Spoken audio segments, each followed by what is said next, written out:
원천징수 얘기가 나와서 그런데 종합소득세 신고를 할 때 이 부분이 굉장히 중요하죠. 부가세 신고도 벌기에 쓴 돈을 빼야 된다고. 그래야 세금이 내려간대. 종합소득세도 결국엔 필요경비를 빼야지 내려가죠. 사업을 위해서 벌기에 쓴 돈 중에서 무시 못하게 큰 돈 중에 하나가 인건비예요.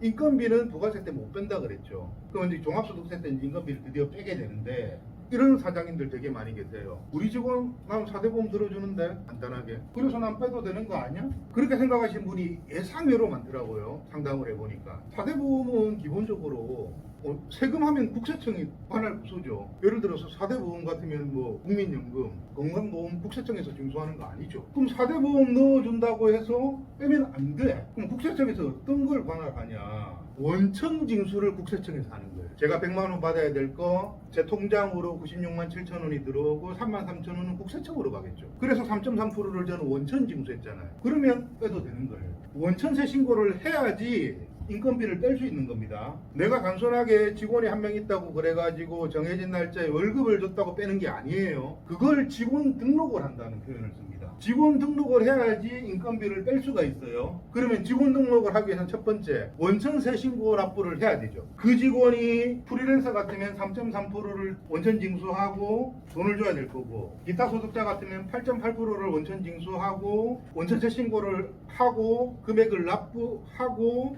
필요경비 처리를 해야 되는데, 원천세 신고 말고 하나 더 할 게 있어요. 첫 번째는 원천세 신고를 해야 되고, 두 번째가 지급 명세서를 제출해야 돼요. 이 두 가지를 해야지 인건비를 필요경비 처리할 수 있는 겁니다. 원천세 신고 납부를 하고 지급 명세서라는 걸 제출을 해요. 지급 명세서라는 걸 조금 간단하게 설명드리면, 원천세는요 금액을 확정하는 거예요. 지급 명세서는 대상을 확정하는 거예요. 원천세 신고할 때는 누구한테 얼마 준지를 몰라. 얼마 줬다만 신고하는 거예요. 그러면 누구한테 줬는가도 중요하겠죠. 그래서 지급명세서라는 걸 또 제출하는 거예요. 이 지급명세서는 뭐 반기별로 제출하는 경우도 있고, 예를 들어 근로자 같으면, 프리랜서 같은 사업소득은 3월 10일인가까지 지급명세서 제출해야 되고, 여기 관련해서 날짜가 다 틀려요 지금. 근데 아셔야 될 건 뭐냐, 인건비를 경비 처리하기 위해서는 원천세 신고 납부를 해야 되고 지급명세서 제출을 해야지만 비로소 필요경비 처리를 할 수 있는 겁니다. 4대 보험하고는 아무 상관이 없어요. 알바 같은 경우는 보통 사장님들이 알바생을 고용할 때요 요렇게 고용을 많이 해요. 일단 일용직 못지않게 또 요렇게 고용을 많이 해요. 프리랜서로 3.3% 떼고 주는 사장님들 되게 많아요.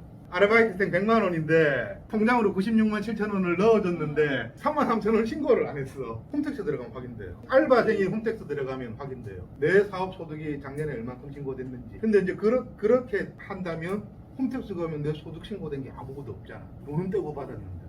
그럼 골치 아픈 일이죠. 직원도 확인이 됩니다. 저도 홈택스 들어가면 확인해요. 어디에서 얼만큼 떼고 내 소득 신고가 어떻게 됐는지 확인이 돼요. 알바생들 같으면요, 일용직이 나왔으면 일용직에 조금 반대되는 용어가 상용직이라는 게, 상용 근로자, 일용 근로자, 얘를 도급 근로자라고 표현을 합니다. 도급 계약. 예전에는요 직원들을 도급 계약을 되게 많이 해요. 프리랜서 계약. 프리랜서 계약하면 장점들이 있거든요. 3.3% 일단 작잖아요. 금액이. 떼는 금액이 작고, 오늘 원래 인건비 얘기를 안 하려고 했었는데 어차피 얘기가 나왔으니 인건비 얘기를 좀 해야 될 것 같아요. 원천세 신고를 하고 지급명세서 제출을 하면 인건비를 경비 처리할 수 있다 그래. 인건비를 이렇게 이제 경비 처리를 했더니 어떤 일이 발생되죠? 딱 요거 두 개만 끝냈어. 의료보험공단에 전화 와요. 왜 4대 보험 신고 안 하냐고. 직원 등록을 하고 나면요, 직원 등록을 하는 이유가 경비 처리를 하기 위해서 하는 거잖아요. 인건비를 빼야 되니까. 직원 등록을 해야지만 인건비가 빼지니까. 그런데 직원 등록을 하고 보니까 4대 보험을 납부해야 되는 의무가 생긴 거예요. 국세청 전산하고 4대 보험하고 전산 연동이 됩니다. 4대 보험도 예를 들어 이런 거예요. 이 직원을 원천세 신고 납부했다고 다음 달에 4대 보험에서 연락 안 와요. 한 3년 있다가 폭탄이 3년 동안 미납된 4대 보험 내라고 많게는 뭐 몇백만 원도 나오는 경우도 있죠. 직원 등록을 하면 반드시 4대 보험도 신고하고 납부해야 됩니다. 직원 등록을 하고 나면. 4대 보험은 어떤 식으로 구성되냐면 4대 보험은 일단 국민연금, 건강보험, 고용산재, 이렇게 4대 보험이라고 하잖아요. 직원의 급여가 100만 원이라면 4대 보험으로 빠져나가는 금액이 19% 정도 돼요. 좀 올라가지고 예전에는 17%, 18%, 지금은 19% 정도 됩니다. 그 중에 10%는 사장 부담, 9%는 직원 부담이에요. 그래서 100만 원을 직원이 받는 게 아니고 거기서 9%, 9만 원 빼고 91만 원 받죠. 월급 받을 때. 원천 징수했던 세금도 빼고 급여 명세서 보면 4대 보험 나간 돈도 빼고 그렇게 급여를 지급받잖아요. 근로자들이 4대 보험 나가는 것도 무시 못하죠. 총 19%니까 식당 사장님들 보면요 4대 보험료를 대납해 주는 분들 많아요. 원래는 사장이 10% 부담하고 이제 직원이 9% 부담하는데 19% 몽땅 대납해 주는 사장님도 굉장히 많아요. 그 식당 종업원들이 그러죠. 나 이렇게 해서 일 못한다고. 난 월급 그냥 달라고. 나 4대 보험 안 들어도 좋으니까. 그런 거 되게 많아요. 나 4대 보험 안 들어도 좋으니까 그냥 다 달라고. 근데 그렇게 하면 어떤 일이 발생돼요? 4대 보험 안 하고 그냥. 그럼 직원 등록 안 하겠다 소리죠. 그럼 못 빼잖아. 골치 아픈 거예요. 사람 구하기도 힘든데. 그러니까 사장님들이 19%를 다 분납하는 경우가 있다니. 생각외로 많아요. 되게 많아요. 그런데 이 프리랜서를 왜 많이 처리하냐면 프리랜서는 4대 보험을 다 직원이거든. 프리랜서는 사업소, 근로소득이 아닙니다. 프리랜서는 근로자로 안 봐요. 사업자. 그래서 4대 보험도 관점이 근로자는 반반 나눠서 가죠. 그게 아니고 근로자. 그럼 사장 입장에서는 굉장히 유리한 거죠. 3.3%만 떼면 되니까. 그리고 4대 보험 신경 안 써도 되니까. 그래서 4대 보험, 그러니까 일의 근무하는 형태는 상용 근로자인데 누가 봐도 직원인데 행정적인 처리만 프리랜서로 처리한 경우가 굉장히 많았어요. 근데 그걸 나라에서 이제 가만히 안 있고 그리고 문화가 계속 바뀌죠. 점점 세상은 투명해지니까. 예전에는 유야무야 3.3% 떼고 넘어갔던 게 지금은 왜 프리랜서가 이 일이 불거졌냐면 항상 사람은 헤어질 때 사단이 맞아요. 지금 프리랜서는 기본적으로 근로자가 아닙니다. 그러면 프리랜서 계약을 맺었어요. 도급 계약을. 그러면 직원이 이제 헤어질 때 퇴직금을 안 줘도 돼요. 근로자가 아니니까 프리랜서는.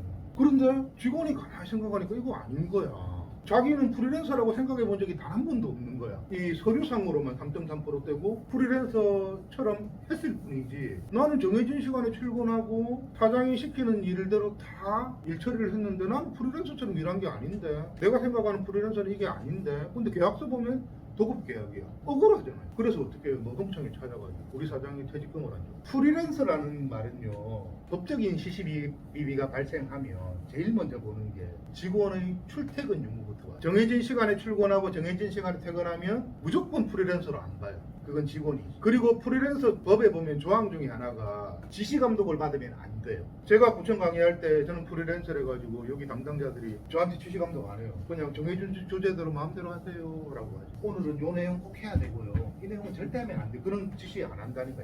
그래서 저는 프리랜서 누가 봐. 퇴직금 시시비비가 어떤 직종에서 가장 많이 붙냐면 미용실 디자이너들. 미용실 디자이너들을 프리랜서 계약을 거의 많이 맺어요.